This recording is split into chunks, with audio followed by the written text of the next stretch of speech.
You have to love again. That's the only way to peace. Some of us are not very expressive of our loving. Tayo po mga Pinoy, we're expressive in so many ways, ha? Alam po nyo, the eyes ng Pinoy, very expressive. Pataas pa baba kung magsalita, no? In fact, we are the only people in the world. Ano unang tinuturo sa mga sanggol? Beautiful eyes, beautiful eyes. O kaya, makuha ka sa tingin. So, the eyes. Alam po nyo, isa pang expressive po sa Pinoy, yung pong lips natin. Pag nagsasalita ang Pinoy, ang daming expressions, etc., etc. In fact, we are the only people in the world that point even with our lips. Yung mga, dyan lang, dun lang. Expressive po. Ano pa kung expressive sa Pilipino? Picture taking. Nako, pag sinabi picture, automatic, smile na yung Pinoy, no? At saka kahit i-bulldozer mo, hindi na po alis dun.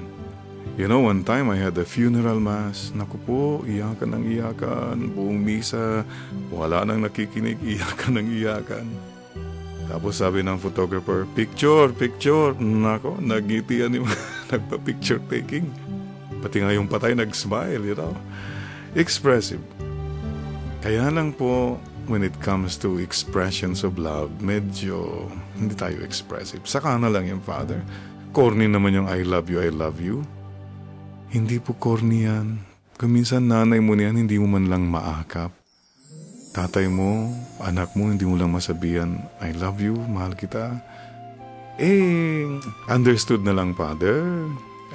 Mahirap po yung understood, many times misunderstood. Kaya sabihin, saka na lang, Father. Pag naghihingalo na siya, Father. Pagpatay na siya, Father. Do not postpone your loving. May I just share with you a simple letter. Sulat po ng isang nanay. Pakinggan po ninyo, mga kapatid. Mahal kong anak, sa aking pagtanda, unawain mo sana ako at pagpasensyahan. Kapag dala ng kalabuan ng mata, nakakabasag ako ng pinggan, nakakatapon ng sabaw sa pagkainan. Anak, wag mo naman akong kagagalitan. Maramdamin ang isang matanda, nagsaself-pity ako tuwing sinisigawan mo ako. Kapag mahina na ang tenga ko at hindi ko maintindihan ang sinasabi mo, huwag ka naman sanang magsabing bingi. Pakiulit na lang, anak, ang sinasabi mo o pakisulat na lang. Pasensya ka na, anak, ha? Matanda na talaga ako. Kapag mahina na ang tuhod ko, pagtiyagaan mo sana akong tulungang tumayo, katulad ng pag-alalay ko sa iyo noong nag-aaral ka pang maglakad. Pasensya ka na kung minsan nagiging makulit, paulit-ulit, parang sirang plaka. Anak, pakinggan mo na lang ako at huwag ka sanang magsasawang ako'y pakinggan.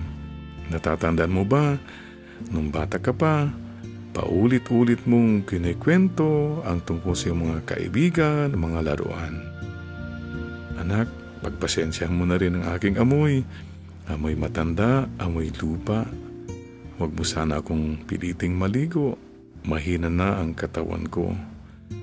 At anak, pagpasensya mo na sana kung madalas ako'y masungit, dala marahil ito ng katandaan. Alam mo, anak, pagtanda mo, maintindihan mo rin. Kapag may konti kang panahon, magkwentuhan naman tayo, anak, kahit sandali lang. Please, anak, inip na ako sa bahay, maghapong nag-iisa, walang kausap. Alam kong busy ka sa trabaho mo, subalit nais kong malaman mo na sabik na akong makakwentuhan ka. Kahit sandali lang, kahit hindi ka interesado sa mga kwento ko. At kapag dumating na ang sandali na ako'y magkasakit, maratay sa banig ng karamdaman, huwag mo sana akong pagsawaang alagaan. Pagpasensyahan mo na sana kung ako man ay maihi o madumi sa higaan, pagtiyagaan mo sana akong alagaan sa mga huling sandali ng aking buhay. Tutal, hindi na naman ako magtatagal. At kapag dumating na ang sandali ng aking pagpanaw, hawakan mo sana ang aking kamay at bigyan mo ako ng lakas ng loob na harapin ang kamatayan. At huwag kang mag-alala, anak. Kapag kaharap ko na ang Diyos na lumikha, ibubulong ko sa Kanya na pagpalain ka sana dahil naging mapagmahal ka sa iyong ama't ina. Mga kapatid, think of people. Ang daming mga taong nagmahal sa iyo, tumulong sa iyo. Please, do not postpone your loving them.